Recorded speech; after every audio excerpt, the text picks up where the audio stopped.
දහවල් කාලයේදී සුදු අශ්වයෙකු පිට යමින් ගම්දනව් ආරක්ෂා කරන ශාන්ත දේවතා වහන්සේ. රාත්‍රී කාලයේදී ලේපිපාසිත යක්ෂයෙකු ලෙස සැරිසරන රෞද්‍ර බලවේගය.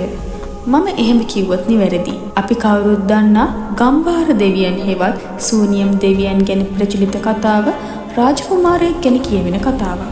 ඒත් ඊට වඩා හාත්පසින්ම වෙනස්. ඊටාම භයානක සහ গুপ্ত අතීතයක් ඔහුට තිබුණා කියලා ඔබ දන්නවාද? මුහුදේ පාවී ආ රන් පුස්කල පොතක්.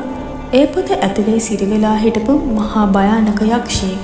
අද අපි යන්නේ සූනියම් දෙවියන්ගේ ඒ සුප්‍රසිද්ධ උප්පත්ති කතාවයි. කතාව පටන් ගන්නේ ඈත අතීතයේ ඉන්දියාවේ වඩික දේශයෙන්. එකල මේ ප්‍රදේශයේ මහා බල සම්පන්න කවුරුත් බියවන යක්ෂයෙක් පහළ වුණා. නමින් ඔහු ඔඩ්ඩි යක්ෂයා ලෙස හැඳින්වූ බව පුරාණ කතාවල සඳහන් වෙනවා. මිනිස් ජීවිත විලිගනිමින් ගම්මාන පිටේ විනාශ කරමින් මොහු කළ විනාශය ගැන අසන්නටවත් වඩික දේශයේ මන්ත්‍ර ආචාර්යවරු බිය වුණා.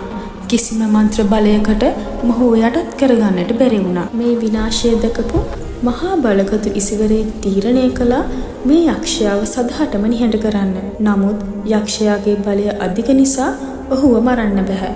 ඒ වෙනුවට ඉසිවරා යෙදූ උපාය වූයේ බන්ධනය කිරීමයි. ඔහු රත්රන් වලින් නිම කළ විශේෂ පුස්කල පොතක් නිර්මාණය කළා. තමන්ගේ මුළු මන්ත්‍ර බලයම යොදලා අර මහා රෞද්‍ර ඔඩ්ඩි යක්ෂයාගේ ආත්මය කුඩා කරලා මේ පොත ඇතුළට දාලා හිර කළා.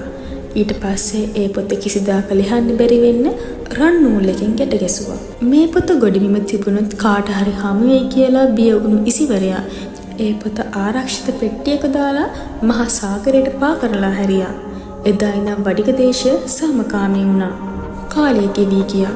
මුහුදේ රැලි මත පාවෙමින් නාමේ අద్භූත පෙට්ටිය නතරුනේ ශ්‍රී ලංකාවේ දකුණු වෙරළ තීරයටයි. වෙරළේ සිටි ගැමියෙකුට මේ දීප්තිමත් වස්තුව හමු වුණා.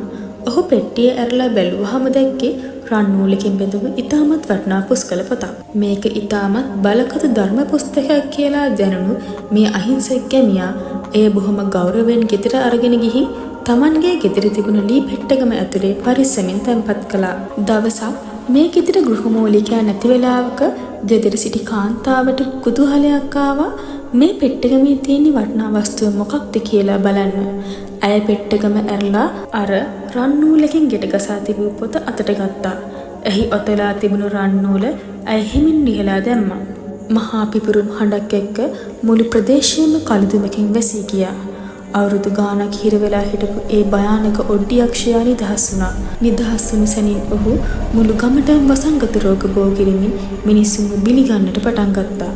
මේ විනාශය ලක්දිවට අරක්ගත් දෙවිවරුන්ගේ නෙත ගැටුණා. විශේෂයෙන් පත්තිනි මෑණියන් වහාම මැදිහත් වුණා. ඈ තමන්ගේ තෙද බලයෙන් අග්නි ජාලාවක් මවා යක්ෂයාගේ ගමන අහුරනු ලැබුවා. තමන්ට වඩා බලගතු දේව ශක්තියක් ඉදිරියේ ඔඩ්ඩි යක්ෂයා දැන නැමුවා. එතනදී පත්තිනි මෑණියන් නියෝග කරේ මින් ඉදිරියට මිනිසුන් මැරීම තහනම් බවත් ඒ වෙනුවට ගම්මාන ආරක්ෂා කරමින් මිනිසයන්ට පිහිට විය යුතු බවත්ය.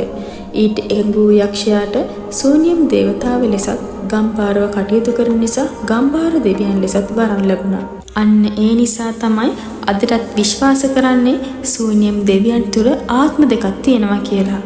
දවල්ට පින්වන්ත මිනිසුන්ට පිහිට වෙන දේව ස්වරූපයත් රැට අධාර්මික මිනිසුන්ට දඬුවම් කරන යක්ෂ ස්වරූපයකුත් උන්වහන්සේ තුළ පවතින්නේ මේ අතීත උප්පත්තිය නිසායි. රන්හම්බ පුතෙන් උපන් සාගරය තරණය කර ලංකාවට ආ ඒ බලගත ශක්තිය අදටත් අපේ ගම්බිම් ආරක්ෂා කරනවා. සූනියම් දෙවියන්ගේ පිහිටයි.